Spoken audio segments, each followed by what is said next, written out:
हमारे चैनल को सब्सक्राइब करें और बेल आइकन दबाएं।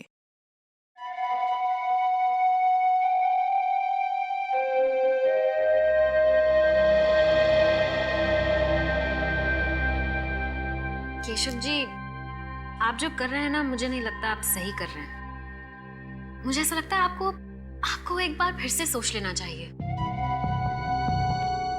शिमोना सही कह रही है सर। भावनाओं में बहकर आप ये निर्णय ले रहे हैं। बिल्कुल सर, और हम तो आपके शुभचिंतक हैं। आपको सिर्फ इसके परिणाम से वाकिफ करा रहे हैं।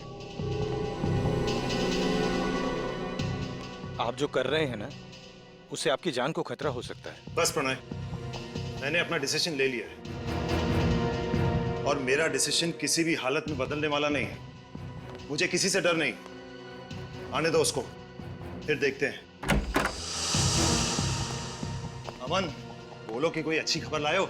अच्छी खबर ही लाया हूं। आप जो सोच रहे थे वही सही है। ये देखिए।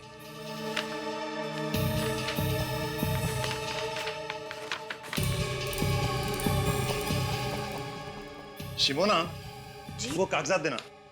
जी। पेन।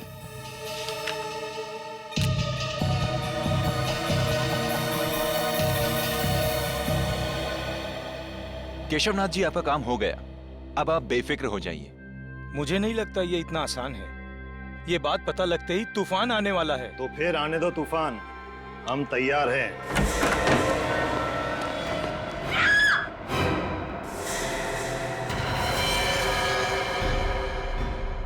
तुम्हें चेतावनी दी गई थी मिस्टर केशव, और चेतावनी सिर्फ एक बार दी जाती है। अगली बार तो सिर्फ गोली।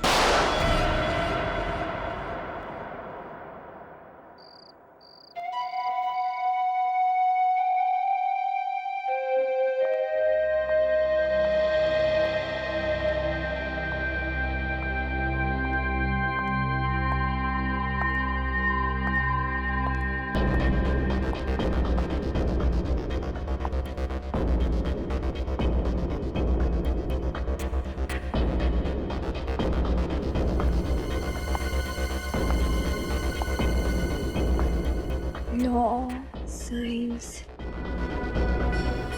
all books, shelf number 2.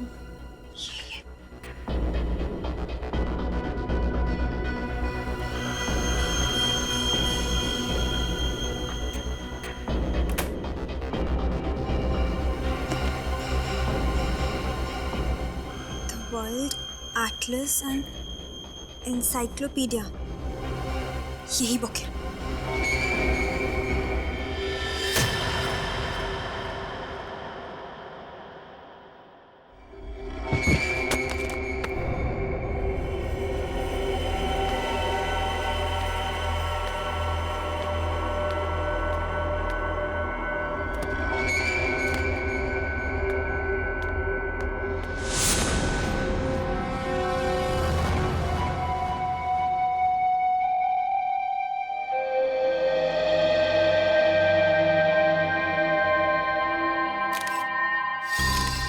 इसके गले में छेद है। किसी नुकीली चीज से वार किया गया है और शायद उसी वजह से इसकी मौत हो गई। लेकिन सर, हमें तो ऐसी कोई चीज मिली नहीं यहाँ से। हो सकता है खूनी अपने साथ ले गया।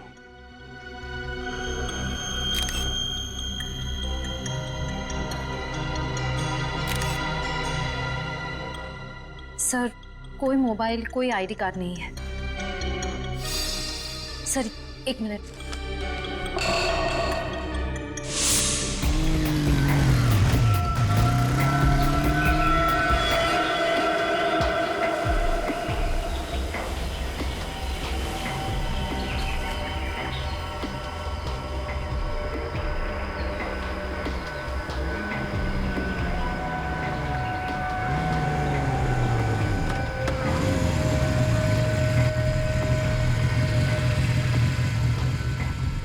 क्या करना है मुझे?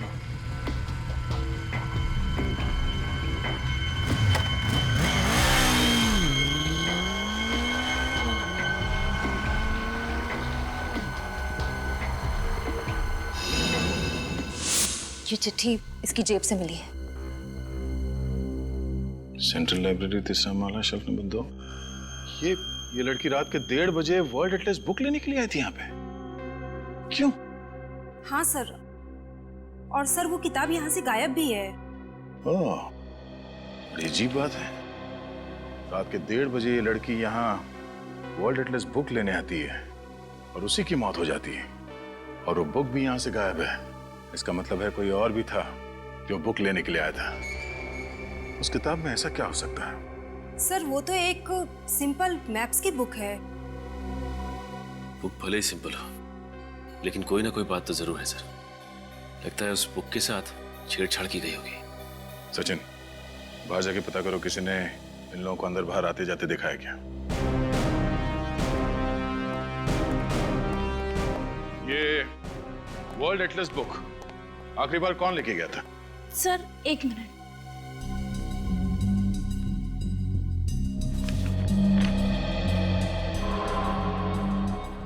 सर, मिस्टर अमन। अमन? अमन, बोलो कि कोई अच्छी खबर लाए हो। ये अमन यहाँ का मेंबर होगा ना? जी सर। जरा उसका एड्रेस देना।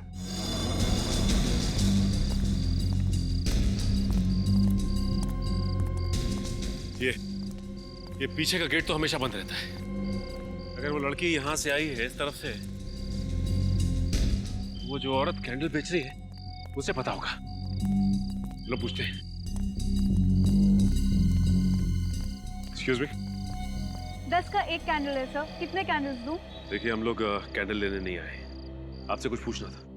आप यहाँ पर कब से हैं? जी मैं शाम से लेके सुबह तक यहाँ बैठती हूँ, कैंडल बेचती हूँ। यहाँ पास में चर्च है, यहाँ देर रात तक लोग कैंडल जलाने आते हैं। क्यों, क्या हुआ मैम? देखिए, ये सामने जो लाइब्रेरी है ना, वहाँ पे एक खून हो गया। मुझे लगा ही था उस लाइब्रेरी में कुछ तो गड़बड़ हुआ है। अच्छा, आपको ऐसा क्यों लगा कि लाइब्रेरी में कुछ गड़बड़ है? सर वो कुछ देर पहले। राजू, गाड़ी निकाल जल्दी। मैडम 10 रुपए का 1 कैंडल है, प्लीज ले लीजिए मैम। शिमोना, वो कागजात देना। जी मुझे नहीं चाहिए। मैम कहा ना नहीं चाहिए। Ma'am please. Driver, city market जल्दी। क्या 2 बजे रात को वो सिटी मार्केट जाना चाहती थी? आपने ठीक से सुना था? जी हाँ, मैंने बराबर सुना था। आपने उसका चेहरा तो देखा होगा ना? जी हाँ, मुझे याद है। मिस्टर अमन का यही घर है? जी हाँ। और ये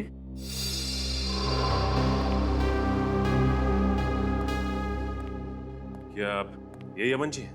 हाँ सब, इन्हें मैंने हाल में कहीं देखा है। हाँ सर, चेहरा जाना पहचाना लग रहा है, लेकिन याद नहीं आ रहा है कहाँ देखा है सर। जरूर देखा होगा, अमन सर बहुत बड़े वकील हैं। आपने टीवी पर किसी इंटरव्यू में देखा होगा उन्हें। अच्छा, तो आपके साहब बड़े वकील हैं? हाँ। कहाँ गए? ऑफिस?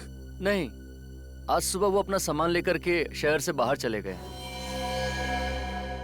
इस अमन जी ने आखिरी बार लाइब्रेरी से वर्ल्ड एटलस की किताब ली और लाइब्रेरी में वापस कर दी। उसके बाद से गायब है।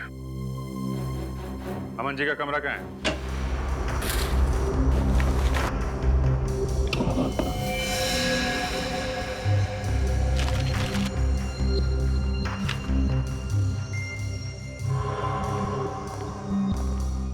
सर अलग अलग देशों के कटे हुए नक्शे मिले हैं।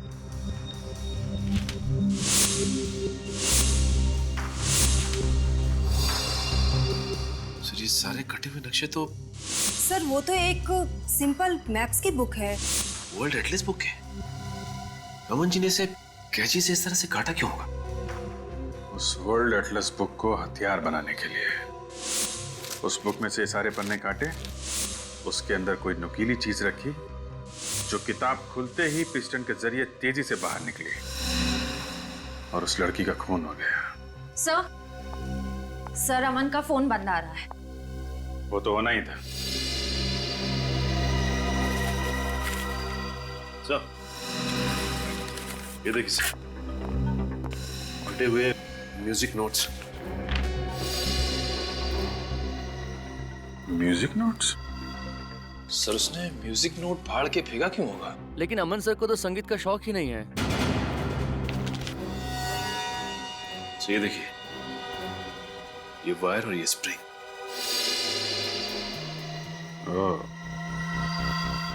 मिस्टर अमन का लाइब्रेरी से वर्ल्ड एटलस बुक का लाना, उसके पन्नों के साथ छेड़छाड़ करना और वापस बुक लाइब्रेरी में रख देना। उसके बाद एक लड़की का लाइब्रेरी में से उसी बुक को लेना और उस बुक से उसका खून हो जाना और मिस्टर अमन का गायब हो जाना। ये कोई इत्तेफाक नहीं है, साजिश है, साजिश। सोची समझी साजिश। रात के 1:30 बजे एक अनजान औरत सेंट्रल लाइब्रेरी में घुसती है और वहां से एक ऐसी किताब उठाती है जिसके अंदर हथियार छुपा के रखा गया था और शायद कोई संदेशा भी। और उसी हथियार से उस अनजान औरत का खून हो जाता है। फिर कोई वो किताब चुरा लेता है, वो भी एक अनजान औरत। सर, मुझे ऐसा लगता है कि दोनों औरतों को वर्ल्ड एटलस की जरूरत होगी और बुक एक ही थी, इसलिए दोनों में झगड़ा हो गया। दूसरी वाली औरत ने पहली वाली को मार दिया और बुक ले ली। सर, रात के 1:30 बजे एटलस को लेकर दोनों औरतों के बीच में झगड़ा हुआ और एक ने दूसरे को मार दिया। केस खत्म, है ना? वाह। सर, अजीब बात यह है कि लाइब्रेरी से किताब चुराने के बाद वो औरत अपने ड्राइवर से कहती है कि वो उसे सिटी मार्केट लेकर जाए। सर, इतनी रात में सिटी मार्केट में ना तो कोई दुकान खुली होगी, ना ही कोई कॉफी शॉप। वही तो रजत, वही तो समझ में नहीं आ रहा है कि क्यों। सर, ऐसा भी तो हो सकता है कि वो औरत सिटी मार्केट के आसपास ही कहीं रहती हो। नहीं सूरज, अगर ऐसा होता तो वो अपने ड्राइवर से कहती कि हम घर ले चलो। सिटी मार्केट ही क्यों? सिटी मार्केट ही क्यों? उस औरत के बारे में क्या पता चला जिसका लाइब्रेरी में खून हुआ? सर, अभी तक तो कुछ पता नहीं चला है। सर, उसके लापता होने की भी किसी ने कंप्लेंट दर्ज नहीं करवाई है। हम लोग क्रिमिनल रिकॉर्ड चेक कर रहे हैं। सर, ये स्केच बन गया। सर, यही वो अनजान औरत है जो बुक लेकर भागी थी। सर, इस औरत को मैंने किसी न्यूज में देखा था। सर, न्यूज में?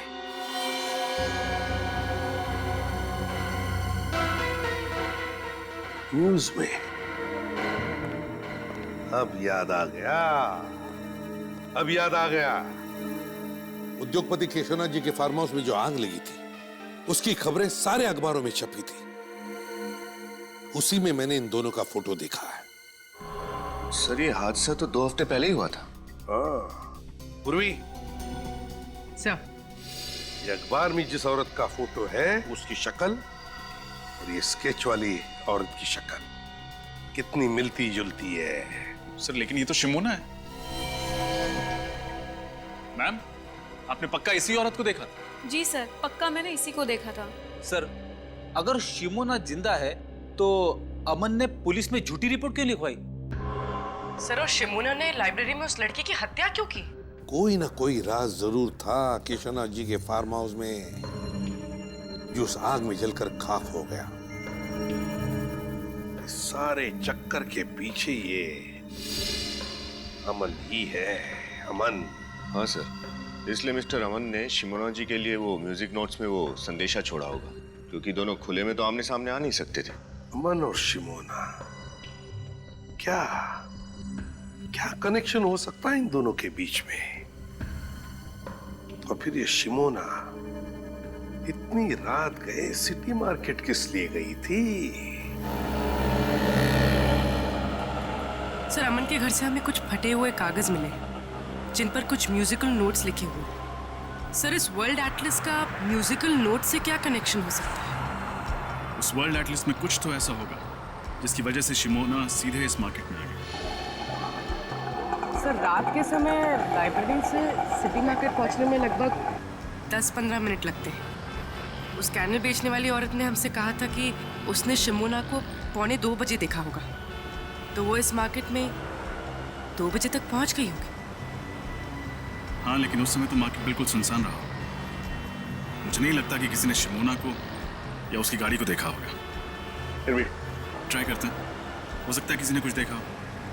तुम इस तरफ पूछो, मैं उस तरफ के दुकानदारों से पूछता हूँ।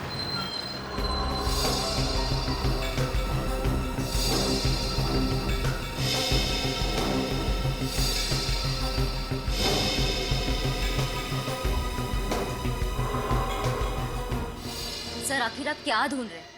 हम कह रहे हैं ना कि अमन सर ने कोई गैर कानूनी काम नहीं किया है। गैर कानूनी काम नहीं किया तो फिर अचानक क्यों गायब हो गए? मुझे नहीं पता।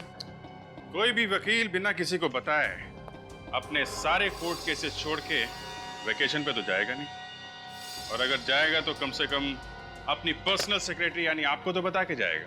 लेकिन उन्होंने मुझे कुछ नहीं बताया। और अगर नहीं बताता है तो इसका मतलब है कि वो कोई गलत काम कर रहा है और वो नहीं चाहता है कि उसके बारे में किसी को पता चले। नहीं, अमन सर कभी कोई गलत काम नहीं कर सकते, और वाकई में हमें नहीं पता है कि वो गए कहाँ हैं।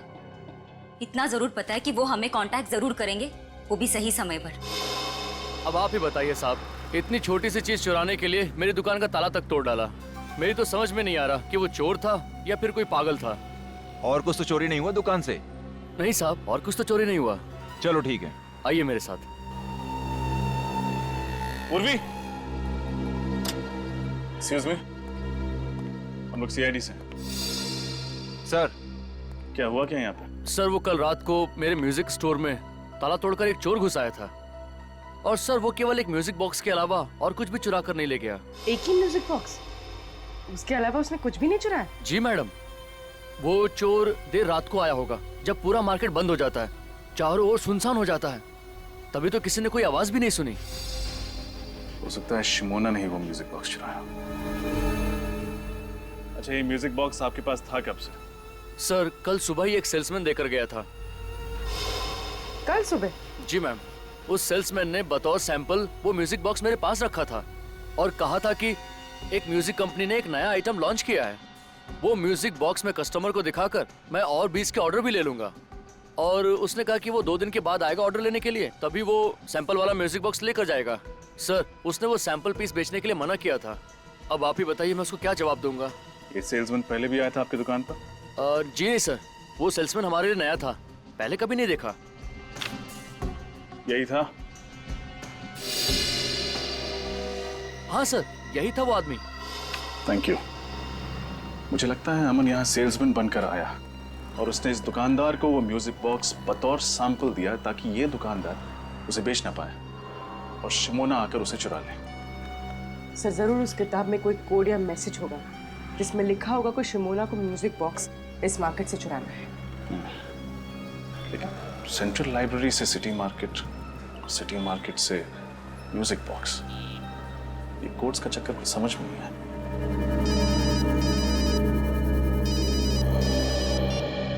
हाँ सचिन,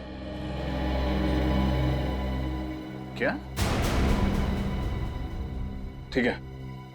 क्या हुआ सर? कल रात इस शहर के 2 और म्यूजिक स्टोर से ऐसे ही म्यूजिक बॉक्सेस चुराए गए। अमन जी का और शहर के जाने माने स्टील बैरन मिस्टर केशवनाथ, इनके बीच क्या रिश्ता था? सब मिस्टर केशवनाथ अमन सर के क्लाइंट थे और वो अक्सर हमारे ऑफिस में आया करते थे। अमन सर मिस्टर केशवनाथ का लीगल काम संभाल रहे थे जो गुप्त रखा गया था। जी सर, और इसी सिलसिले में एक दिन उनकी बेटी मीनार भी हमारे ऑफिस में आई थी सर। मीनार, तुम? मैम, हम लोग यहाँ पे कुछ इंपॉर्टेंट काम कर रहे हैं, प्लीज आप बाहर जाइए। तुम चुप करो और निकलो यहाँ से।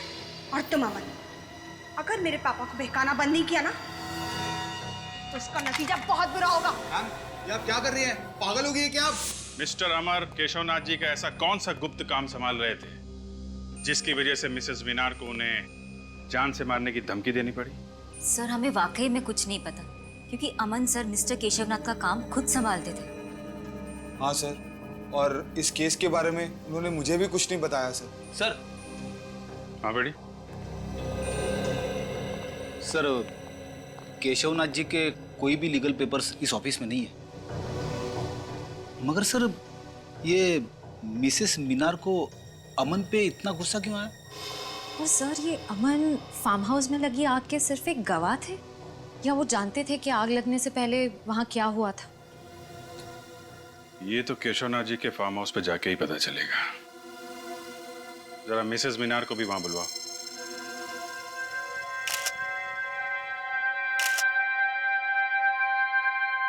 आप लोग इस पूछताछ से हमें कब बख्शेंगे? 2 हफ्ते पहले हुए इस हादसे को आप लोग भूल क्यों नहीं जाते? माना कि फार्म हाउस में आग लगी थी, But it was just an accident. Relax Minar, relax. CID वाले आपके पापा का फार्म हाउस का तलाशी लेना चाहते हो तो लेने दो, उन्हें उनका काम करने दो। थैंक यू मिस्टर भास्कर, कम से कम आप हमारे काम को समझते हैं। देखिए मिसेस मीनार, हम सिर्फ अपनी ड्यूटी कर रहे हैं। इस फार्म हाउस में जो आग लगी और जिसमें आपके पिताजी और उनके 2 एसोसिएट जल के मर गए, आपको ये मालूम होगा कि उसकी रिपोर्ट मिस्टर अमन ने लिखवाई थी।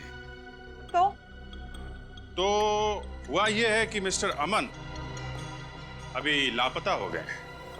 और सिर्फ इतना ही नहीं, सेंट्रल लाइब्रेरी में हुए एक गुमनाम लड़की के कत्ल में भी उसका हाथ है। मुझे ये नहीं समझ में आ रहा कि एक लाइब्रेरी में हुए कत्ल का इस फार्म हाउस के जलने से क्या मतलब है। यहाँ आग कैसे लगी, कब लगी, पुलिस इसकी तहकीकात कर रही है। और तहकीकात में ही पता चला है कि अमन को आपने बंदूक दिखा के धमकी दी थी। क्यों? क्योंकि अमन एक नंबर का धोखेबाज है। उसने मेरे पापा की आंखों में धूल झोंक कर करोड़ों रुपयों का घमंड किया है। और इससे आप ये कैसे कह सकते हैं कि मैंने अमन को कुछ किया है? ठीक है, फिलहाल अभी हम आपकी बात पर विश्वास कर लेते हैं, लेकिन सर ये बाहर पेड़ में धंसी हुई मिली। बंदूक की गोली? इसका मतलब इस फार्म हाउस में गोलियां भी चली। Oh my God. ये गोली चलने वाली बात अमन ने पुलिस रिपोर्ट में क्यों नहीं लिखवाई? ये वीणा का है, ये संतूर का है और ये सितार का है। ये तीनों एक ही राग पर है, लेकिन इनके वाद्य यंत्र अलग अलग हैं। मैं आपको इनके राग सुनाता हूं।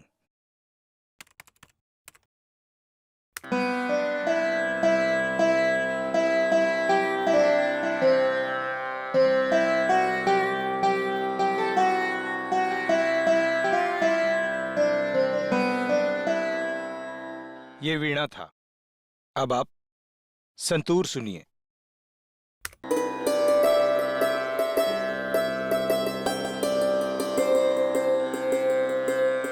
ये सितार का है।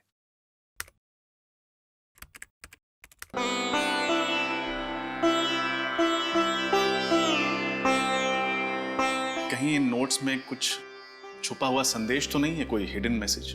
नहीं नहीं, ये तो शुद्ध संगीत है। आपके वक्त और आपकी मदद के लिए शुक्रिया। नमस्कार। ये अमन तो एक वकील है ना, तो भला एक वकील शिमोना को शास्त्रीय संगीत के जरिए अपना मैसेज क्यों भेजेगा? सर, और शिमोना ने वही म्यूजिक बॉक्सेस चुराए हैं जिसपे ये एक ही राग 3 अलग अलग म्यूजिकल इंस्ट्रूमेंट्स पे बजाए गए हैं। सर, हो सकता है कि इन 3 अलग अलग इंस्ट्रूमेंट से बजाया गया राग किसी व्यक्ति या किसी जगह के बारे में इशारा कर रहा हो।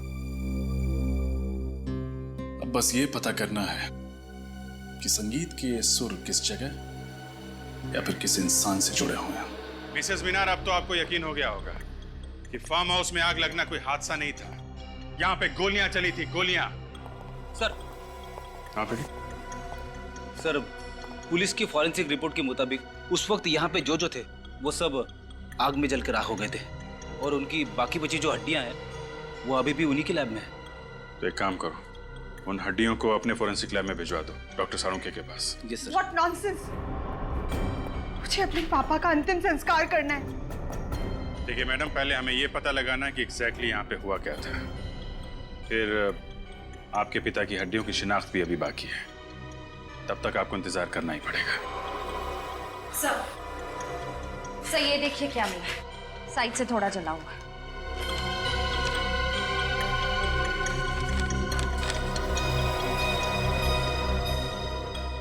DNA print. हड्डियां तो बुरी तरह जल गई हैं।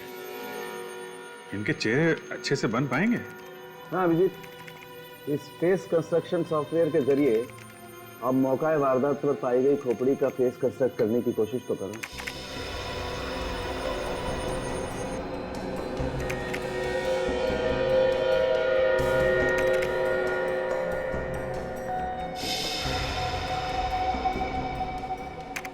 ये देखिए, इसमें कोई भी केशवनाथ जी या शिमोना जैसा नहीं दिखता, लेकिन ये तो प्रणय है।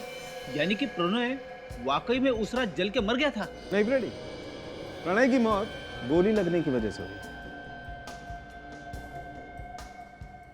और ये दोनों कौन है? मेरे जरा इन लोगों को बुला के लो।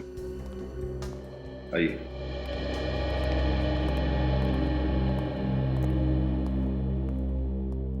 जरा इन दो चेहरों को देखिए, इनको पहचानते हैं आप लोग? कभी ये देखा है? इनमें से हम किसी को नहीं जानते। हमें क्या पता कौन है ये लोग? सर आपका शक सही निकला। घटनास्थल से लाई गई सारी हड्डियों का डीएनए टेस्ट मिल गया। किसी का भी डीएनए मिसेस मीनार के डीएनए से नहीं मिलता। यानी वाकई में केशवनाथ जी जिंदा है? पर मेरे पापा हैं कहाँ? उन्होंने अब तक फोन क्यों नहीं किया? हम लोग जल्दी पता लगा लेंगे, अभी आप लोग जा सकते हैं। अच्छा तारिका, वो फार्म हाउस पे जो डीएनए की रिपोर्ट मिली थी उसका क्या हुआ? ये डीएनए प्रिंट एक 25 से 30 साल की औरत का है जिसका केशव नाथ जी के साथ जेनेटिक लिंक है। और एक बात सर, ये औरत को एक बहुत ही असामान्य बीमारी है, एक्वाजेनिक प्लूराइटिस। ये बीमारी है क्या? यह एक बहुत ही रेयर जेनेटिक डिसऑर्डर है। इसके रोगी को पानी से एलर्जी होती है। जरा सा भी पानी अगर शरीर में कहीं भी लग जाए तो बहुत जबरदस्त एलर्जी होती है, खुजली होती है। बारिश का पानी, पसीना, यहाँ तक कि हवा में अगर जरा सी नमी भी बढ़ जाए तो रिएक्शन होता है। और इस इंसान को इतनी खुजली होती है कि कई बार तो इसकी मौत हो जाती है खुजली की वजह से। तो बहुत भयानक बीमारी है। ऐसे पेशेंट जिंदा कैसे रहते हैं? एंटी एलर्जिक दवा खा करके, ताकि इससे लड़ने की क्षमता बढ़ा सके। ऐसे रोगी को हॉस्पिटल में अल्ट्रावायलेट बी पॉजिटिव फोटोथेरेपी दी जाती है। ये पेशेंट्स पानी पी सकते हैं? पी सकता है, लेकिन सिर्फ मिनरल वाटर। अगर जरा सा भी क्लोरीन का पानी पिया तो पूरे शरीर में बुरी तरह से रैशेज हो जाते हैं। सिर्फ मिनरल वाटर? पानी के? अच्छा, ओके, ठीक है, ओके। क्या हुआ? लाइब्रेरी में जिस अनजान लड़की की लाश मिली थी उसका नाम बिंदु है। वो एक गुनहगार थी और जेल में सजा भी काट चुकी थी।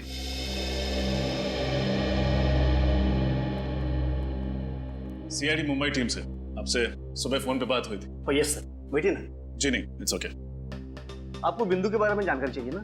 जी हाँ, क्या बता सकते हैं आप बिंदु के बारे में? ये तो आपको किमी बता सकती है। किमी?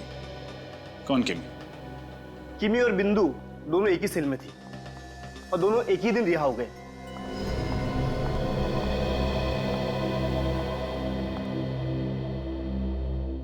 किमी देखो, हम तुम्हें डराने या धमकाने नहीं आए हैं। हम बस ये जानने आए हैं कि तुम बिंदु के बारे में क्या जानती हो। वो बिंदु क्या? बिंदु ने मेरे को पैसे का लालच दिया था और बोला था किसी काम में उसका साथ देने को। कैसा काम? वो तो सर उसने नहीं बताया। किसने सौंपा था काम? सब ये भी नहीं बताया उसने। बोला था टॉप सीक्रेट है। और साहब मैंने पूछा भी नहीं, अपने को तो सिर्फ पैसों से मतलब था साहब, इसलिए नहीं पूछा। कहाँ गई थी तुम उसके साथ? Central library, Mumbai. Central library? इसका मतलब बिंदु पहले भी गई थी लाइब्रेरी? हाँ सर। क्यों गए थे तुम दोनों वहां? सर बिंदु और मैं सॉफ्टवेयर इंजीनियर बनकर गए थे उस लाइब्रेरी में। बिंदु को कुछ कंप्यूटर से जानकारी चाहिए थी और मैं बाहर निगरानी कर रही थी कि अगर कोई आसपास दिखाई दे तो तुरंत इत्तला कर दूं बिंदु को। और वो जानकारी जो उसे चाहिए थी उसे मिली? नहीं सर। सर, लाइब्रेरी के कंप्यूटर से ऐसी क्या जानकारी हासिल करना चाहती थी बिंदु? पता नहीं, लेकिन ये पक्का है कि फार्म हाउस पे किए गए खून का राज जरूर उस लाइब्रेरी में छुपा है। मुझे प्रणय को वहां जाने ही नहीं देना चाहिए था। केशवनाथ जी की प्रॉब्लम में उसको पढ़ने की क्या जरूरत थी? किस प्रॉब्लम की बात कर रही हैं? प्रणय और शिमोना केशवनाथ जी के बिजनेस एसोसिएट थे। केशवनाथ जी को अपनी बेटी मीनार पर बिल्कुल भरोसा नहीं था, इसलिए वो चाहते थे कि अपनी जायदाद को किसी ट्रस्ट में रख दे। प्रणय और शिमोना उन्हें मनाने की बहुत कोशिश कर रहे थे कि अपनी बेटी के साथ ऐसा ना करें। और मीनार को केशवनाथ जी के इस फैसले के बारे में मालूम था क्या? जी, ये तो मैं नहीं जानती, लेकिन फार्म हाउस में आग लगने के एक हफ्ते पहले प्रणय ने मुझसे कहा था कि केशवनाथ जी ने अपनी जायदाद को ट्रस्ट में देने का फैसला बदल दिया है। और उसकी वजह? क्योंकि उन्हें कोई और वारिस मिल गया था। नया वारिस? हाँ, केशवनाथ जी को वसीयत बनाने से पहले उसके बारे में कुछ कंफर्म करना था। ये डीएनए प्रिंट एक 25 से 30 साल की औरत का है जिसका केशवनाथ जी के साथ जेनेटिक लिंक है। इसका मतलब वो डीएनए प्रिंट उस दूसरी लड़की का था जिसे केशवनाथ जी अपनी जायदाद का वारिस बनाना चाहते थे। क्या प्रणव जी ने उस नए वारिस का नाम बताया था आपको? यही पता करने के लिए तो वो फार्म हाउस गए थे उस दिन, लेकिन फिर वापस ही नहीं आए। मतलब ये सारा केस केशवनाथ जी की जायदाद से जुड़ा हुआ है, जो अपनी बेटी को नहीं बल्कि किसी और रिश्तेदार को देना चाहता है। और वो डीएनए प्रिंट जो केशवनाथ जी के जले हुए फार्म हाउस से मिले, वो उसी रिश्तेदार के होंगे। किसी के डीएनए प्रिंट मिलने से ये कैसे साबित होगा कि वो केशवनाथ जी के रिश्तेदार के हैं? सूरज, इंसान दो ही वजह से डीएनए टेस्ट करवाता है, या तो उसे रिश्ता साबित करना होता है या फिर बीमारी के बारे में, जेनेटिक बीमारी के बारे में पता करना होता है। लगता तो यही है कि केशवनाथ जी ने डीएनए टेस्ट के जरिए रिश्तेदारों की पहचान करने की कोशिश की है। हमें ये कैसे पता चलेगा कि वो डीएनए प्रिंट किस रिश्तेदार का है? किमी बता रही थी कि बिंदु और वो जब जेल से छूटी तो दोनों सेंट्रल लाइब्रेरी में गई थी उस कंप्यूटर से कुछ इंफॉर्मेशन निकालने के लिए। सर, इसका मतलब वो 25-30 साल की लड़की जिसे डीएनए रिपोर्ट के मुताबिक पानी की एलर्जी है, वो इसी लाइब्रेरी में काम करती है? एग्जैक्टली। मतलब सर, हमें ना सिर्फ केशवनाथ जी, अमन और शिमोना को खोजना है, बल्कि लाइब्रेरी में काम करने वाले उस गुमनाम वारिस का भी पता लगाना है। ये केशवनाथ जी, अमन और शिमोना को ढूंढेंगे कैसे? रेडी, भले उन तीनों के मोबाइल फोन बंद हो, भले उनके बैंक अकाउंट में कोई लेन देन ना हो, लेकिन हर चीज के लिए पैसा तो लगता ही है। कोई ना कोई तो उन्हें पैसे भेजता ही होगा। बस उन्हें ढूंढ लेंगे। लेकिन कौन सर? केशवनाथ जी और शिमोना के जान पहचान वालों के मुताबिक वो दोनों मर चुके हैं। दया, ये अमन तो जिंदा है, और फिर अभिजीत ने तो कहा ही था ना कि अमन की सेक्रेटरी विनीता काफी वफादार है। सर, उन 3 म्यूजिक बॉक्सेस का क्या राज है? वो अमन ने शिमोना के लिए 3 अलग-अलग दुकानों में क्यों रखे थे? अमन को पता था कि कोई उसका पीछा कर रहा है, इसीलिए वो तीनों म्यूजिक बॉक्सेस में शिमोना के लिए संदेश भेजता था। दया, लेकिन पता लगाना पड़ेगा इस केशवनाथ जी का म्यूजिक से क्या संबंध है। और एक काम, इस अमन की सेक्रेटरी विनीता पर नजर रखो, विनीता पर नजर रखो।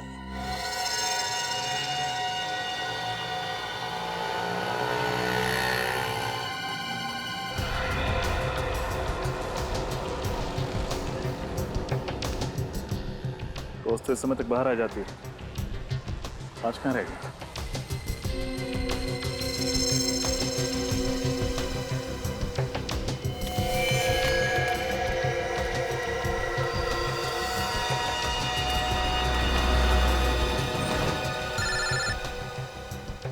सर, ये पैदल ही आई है, शायद ऑटो का वेट करें।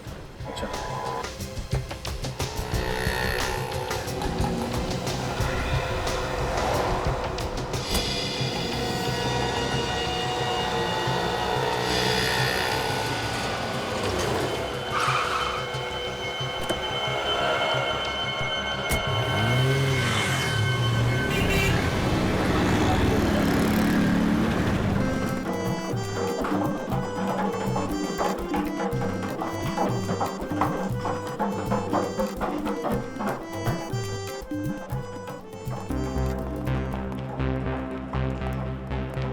लेकिन जरा देखो अलंकार जी कहाँ है?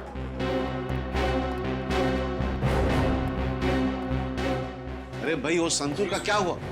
अलंकार जी। जी? अलंकार जी, हम सीआईडी से हैं और आपसे कुछ पूछताछ करना चाहते हैं। जी पूछिए। इस म्यूजिकल स्कूल को बनाने वाले केशवनाथ जी के फार्म हाउस में जिस दिन आग लगी, उस दिन वो आपसे 2 बार मिलने आए थे, क्या ये सच है? जी हाँ, ये बात सच है। शिमोना यहाँ 3 म्यूजिकल बॉक्सेस लेकर आई थी। कहाँ है वो बॉक्सेस? अब उस लड़की का नाम शिमोना है या नहीं मुझे पता नहीं, मैंने तो कभी पहले उसे देखा तक भी नहीं। वो यहाँ बॉक्स लेकर आई थी या नहीं? एक लड़की आई तो थी। केशवनाथ जी और अमन के कहने के मुताबिक मैंने वो बॉक्सेस लेके चेक करके अपने पास रख ली। हमें वो बॉक्स चेक करना है।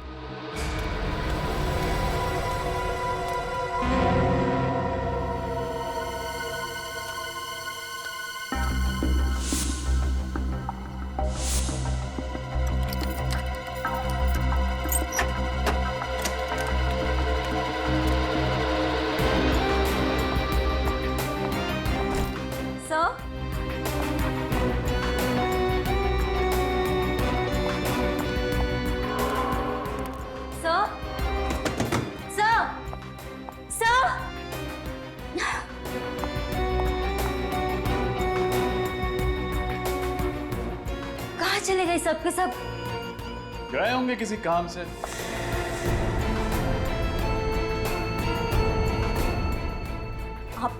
आप लोग यहाँ? जी हाँ, हम लोग यहाँ क्योंकि हमारा तो काम ही है गुनहगारों को पकड़ना। लेकिन मैं गुनहगार नहीं हूँ, मैं सच में गुनहगार नहीं हूँ। कुछ नहीं किया मैंने। गोली मत चलाना प्लीज, बंदूक नीचे रखो, बहुत डर लगता है मुझे बंदूक। और झूठ बोलने से डर नहीं लगता? मुझे माफ कर दो सर, मैंने झूठ कहा था कि मैं अमन सर के बारे में कुछ नहीं जानती। मैं तो सिर्फ उनके ऑर्डर्स को फॉलो कर रही थी। अमन सर, मिस्टर केशवनाथ और शिमोना मैडम यही छुपे हुए थे।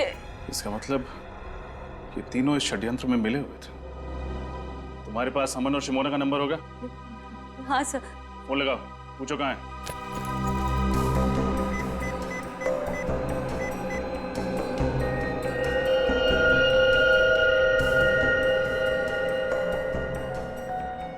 अमन सर का फोन स्विच ऑफ है। शिमोना का नंबर ट्राई करो।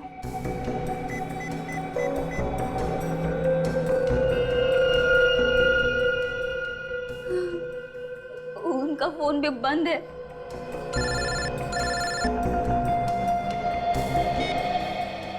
Yes sir.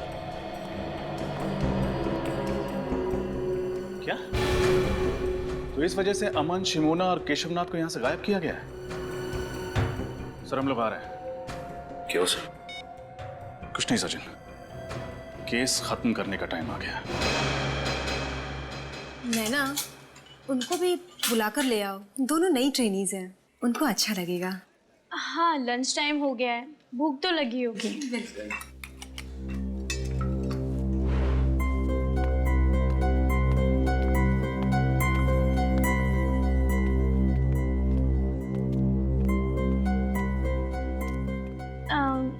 Excuse me. हाय, मेरा नाम नैना है। चलो साथ में लंच करते हैं। दीप्ति,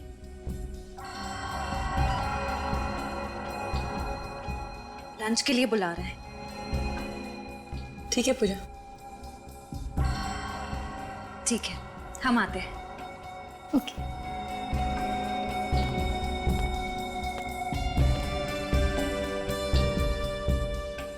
ये लाइब्रेरी बहुत बड़ी है, एक्स्ट्रा स्टाफ की ज़रूरत नहीं थी, फिर भी ट्रस्ट वालों ने तुम दोनों को यहाँ पर जॉब दी। अच्छी बात है। लेकिन हम लोग तो यहाँ बस कुछ ही दिनों के लिए हैं ट्रेनिंग पर। वैसे लाइब्रेरी में इतने ही स्टाफ मेंबर्स हैं या और कोई भी है? नहीं तो हम ही सब हैं, काम मैनेज हो जाता है। अब थैंक्स, मैं बाहर का पानी नहीं पीती, मैं अपना पानी खुद कैरी करके चलती हूँ। क्यों? आपका पानी हमारे पानी से अलग है क्या? हाँ, ये पानी घर से लेके आती है, इसे बाहर के पानी से एलर्जी है। पानी से एलर्जी? कहीं आप मजाक तो नहीं कर रही? वो मजाक नहीं कर रहे, सच्ची बोल रही है। एक्चुअली क्या है, मैं अगर क्लोरीन का बाहर का पानी पीऊं तो उससे मेरी मौत भी हो सकती है। इसके रोगी को पानी से एलर्जी होती है। और इस इंसान को इतनी खुजली होती है कि कई बार तो इसकी मौत हो जाती है खुजली की वजह से। ये पेशेंट्स पानी पी सकते हैं? पी सकता है, लेकिन सिर्फ मिनरल वाटर। अगर जरा सा भी क्लोरीन का पानी पिया तो पूरे शरीर में बुरी तरह से रैशेज हो जाते हैं। क्या? I am so sorry. No no, it's okay.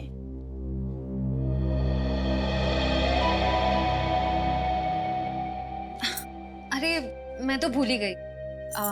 Everybody excuse me, मैं अभी आई।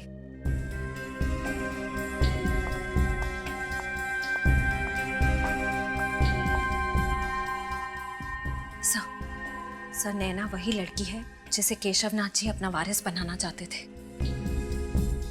क्या वसीयत उसके हाथ लग गई? नो, फिर तो वो नैना पर हमला करने की जरूर कोशिश करेगा। डोंट वरी सर, हम नैना पर नजर रखेंगे। Yes sir.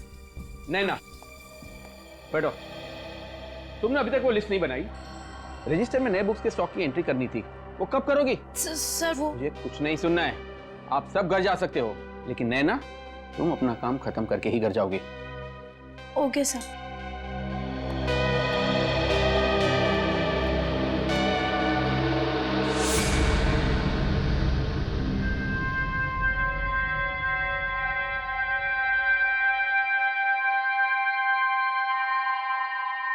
उफ, 11:30 बज गए। ये भी कोई तरीका है काम करवाने का? ये मैनेजर नहीं हिटलर है, हिटलर। कल ना मैं इसकी लाइब्रेरी की ट्रस्टी से जरूर शिकायत करने वाली हूँ। और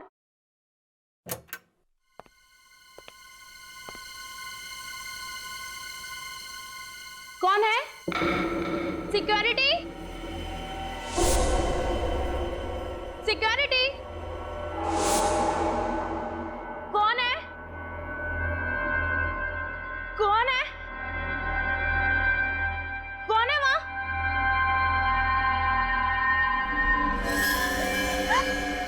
कौन हो तुम?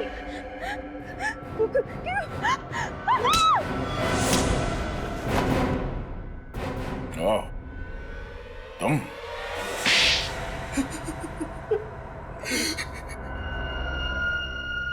मैंने रात दिन इसलिए मेहनत नहीं की थी कि मेरे ससुर जी अपनी सारी जायदाद अपने किसी दूर के रिश्तेदार को खैरात में दे दे।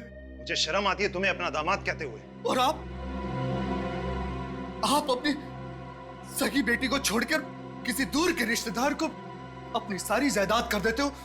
वो क्या अच्छा था? शुरू से बता हुआ क्या? हाँ, मैंने वो दो गुंडे केशवनाथ जी को फार्म हाउस पर मारने के लिए भेजे थे, मगर वो दोनों उस आग में जलकर राख हो गए। फिर मुझे पता चला अमन मुझसे कुछ छुपा रहा है, इसलिए मैंने उस पर नजर रखना शुरू कर दिया। फिर मुझे पता चला कि केशवनाथ जी और शिमोना उस आग में नहीं जले थे, दोनों बच गए थे। और सब उस व्हील को मुझसे छुपा रहे थे। और अमन को पता चल गया था तुम्हारे इरादों के बारे में, इसलिए उसने खुफिया तरीके से शिमोना को वो वसीयत कहाँ है ये बता दिया। हाँ। और इसी चक्कर में वो बिंदु मारी गई, जिसे तुमने यहाँ सिर्फ इसलिए भेजा था कि वो ये पता लगाए कि वो रिश्तेदार है कौन जो यहाँ काम करती है ना? हाँ। केशवनाथ जी के फार्म हाउस में आग किसने लगाई?